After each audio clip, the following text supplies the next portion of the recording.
What up, dudes? It's Gaz, and welcome back to another Warframe video. So, we've got the final of the currently available Incarnon weapons today. This one's called the Phenmor. It's in a primary slot, and it basically transforms between a semi-auto rifle and like an arc-wing gun heavy weapon knockoff, which is like a bullet hose kind of thing. So we're going to show it with a Riven today, because this thing can actually do some interesting things with specific stats on rivens. And we're also going to talk about how this thing just completely invalidates every heavy weapon, basically, besides maybe the Mausolon. So before we get into it, make sure you're subbed and all that stuff. I appreciate all the support lately, guys. Channel is growing steadily, and I really appreciate it. And we also have a live stream channel as well, if you want to check that out. Live streams multiple days a week. Played lots of Elden Ring last night. Came victorious against some bosses.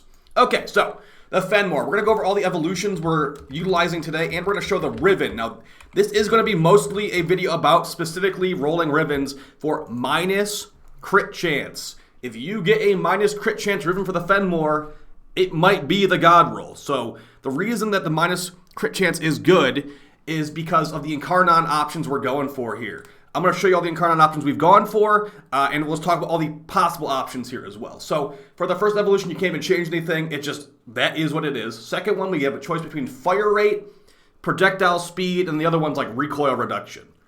Obviously, fire rate is a DPS increase. The other ones aren't really DPS increases, so we're going to go with the increased fire rate. You could maybe go for projectile speed if you want to, but we didn't go for that on here. So increased fire rate for increased DPS. The third option, pretty much similar situation where there's like only a couple good ones. We get with increased magazine size for Retribution's Vessel. The other two choices are like on reload from empty, increased reload speed, not too important. And then the other one is like also not important. On headshot, kill, 20% chance to instantly reload the whole magazine. So we go in for fire rate, magazine size. Even though that third evolution, you can pick whatever you want on there. This one we've gone for plus status chance minus crit. As you can see on the arsenal screen right here, negative 1.4% crit chance. That's actually showing it with our Riven. So if you don't have a negative crit chance Riven, that you can't get negative 1.4% negative crit chance. And also, when you're getting your Riven stats selected, you need to have a 3 stat with a negative to get negative crits. If you have a 2 stat with a negative, you can still get really, really low crit chance, but it won't be that low. So the entire reason we're doing this is our last Incarnon option. Non-crits are going to have a 50% chance to give you 2,000% increased damage. And the way that damage interacts with other buffs, it's actually a huge, huge, huge damage increase. So the arsenal screen's bugged here. It says 8.6% crit chance. As you just saw in the Incarnon screen, it's negative 1.4. So every shot is guaranteed not to crit, which is weird to say that we're actually happy about that. But with this evolution for elemental excess, that's what's bugged out in the UI, where it's like it's not properly displaying it. So our status chance is probably a little bit higher. Our crit chance is definitely lower, and we're getting access to this increased damage multiplier 50% of the time because everything is a non-crit. So if you don't have a 3 stat with a negative, that's too bad. It's not going to be too big of a deal, so don't worry about it. And we got 2 different builds for you today on this Phenmor. We've got the Corrosive and Heat setup here, and then we've got the Slash setup as well. Now you could go viral slash, but I actually found the slash normal build to be better than the viral slash build. So we're going to go with that. Primary deadhead for increased headshot multiplier. And the way this thing works, by the way, Prime Shred's really good on this thing, is, like I said, it's a semi-auto rifle normally, and then when you put it in Incarnon mode, it just basically becomes a heavy arc-wing gun. And yeah, you can get some huge, huge damage numbers here, and you can also just like destroy high-level enemies easily. Let's get some galvanized stacks. Now this is a corrosive build, not good against bombards. Once you evolve it, you get plenty of punch through here, and they should die in about 1 bullet. Yep, so a build not even meant for those guys. Take them out in 1 bullet. So, yeah, that's what you can expect. And of course, this thing is full auto, so I could have just kept firing. But I just want to show what 1 bullet did there. So let's now that it's all spooled up, let's just go in there and just unleash the fury of the bullets. So, as you can see, it might not be an AoE weapon, but it's pretty much a hallway clearer. With this setup, I think we got like 5 meters of punch through on the crazy mode. 5.2 meters of punch through, so pretty much an Arcoplasmor shot as far as I'm concerned. And the Arcwing gun mode has radiation and slash, and we've on it for corrosive and heat. So we got corrosive, radiation, heat, slash, and that's a good amount of status effects. So let's show the slash build real quick, then we'll hop into some mission gameplay. We can talk about weapon grades. And yeah, so the reason this is really good is because the other Incarnon modes for this thing are just not, they can't really compare. It's like a 2,000% increase Bane mod 50% of the time. So let's do the slash build. Remember, we're not going to have any galvanized stacks when we start up here, so it might not look as good in the first shot. See, it's not, you need to get Incarnons, or whatever they're called, galvanized stacks to make this thing really, really nasty. There's one bullet right there. Non-crit, one-shotting a bombard. Okay, now we can go Incarnon. And yeah. See if that slash proc 34k from one bullet.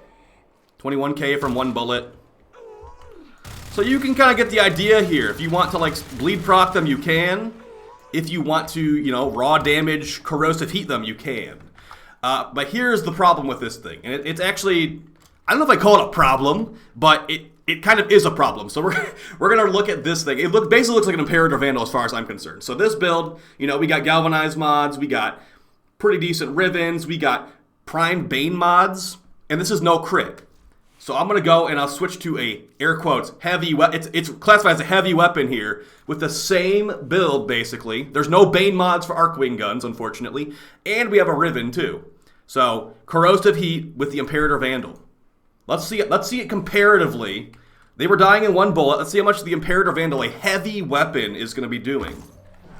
And, you know, I might even throw in Neja's Blazing Chakra to make them take increased damage, too, because it's probably going to need the help. So, let's just look at this now. Okay, no galvanized stacks here. So, we're going from one bullet to, like, probably, like, 20 plus bullets. If we debuff them with Neja's Chakram, still not going to kill them with one bullet. So, is this really a heavy weapon anymore now that we have something like the Phenmor? Have these ever really been heavy weapons besides when they were required for Profit Taker? No, they're not. They're actually very underwhelming. They've been underwhelming for a while.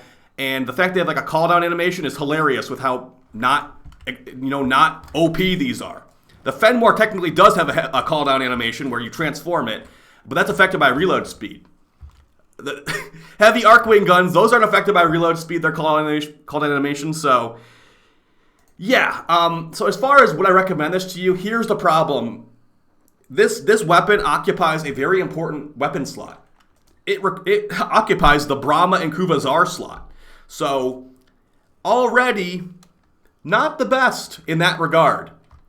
It's competing with the Brahma, and it's competing with the Tsar. So, we already are losing out there. But, you know, if you are sick of using the Brahma or the Tsar, you don't like getting knocked over, you don't have Prime Sure footage, you don't have Neja, you don't have Revenant, whoever, you won't get knocked over using this thing. And if you're having a problem with Xmas on the Steel Path, this shreds Xmas. Even without a Riven. If you don't have a Riven, by the way, like, there's no minus crit damage or minus crit chance mod in the game. So the only way you can replicate this is with a Riven. And the gameplay footage in the background, this is before a bug fix that actually made Elemental Excess work. Elemental Excess was not working in this clip. That's why you will see some crits. So obviously you don't run Arcane Avenger when you have this on. You don't run Harrows 4. You don't run like a crit chance invigoration like I did on stream. Yeah, you don't want the less crits, the better with this setup. When you're rolling a Riven, stats that are good, of course, minus crit chance if you're going for this specific build, multi-shot, fire rate, damage to Grineer, damage to Corpus. Now, I actually really like my Riven that has damage to Corpus and damage to Grineer, because if I ever am on the Zariman ship, I'm sure you guys might know this, that the Zariman ship rotates between Corpus and Grineer. So I have overall damage, and then damage to Grineer and damage to Corpus. It's just like, I don't have to switch anything around, unless I wanted to like just mega min-max my damage. I have a universally useful Riven for those factions. And of course, the Infested are easy to kill anyway, so don't need a Bane mod for them usually. So yeah, overall, would I recommend this to you? I would, because the Latum is OP and good, and you need to use this to get the Latum fully maxed out.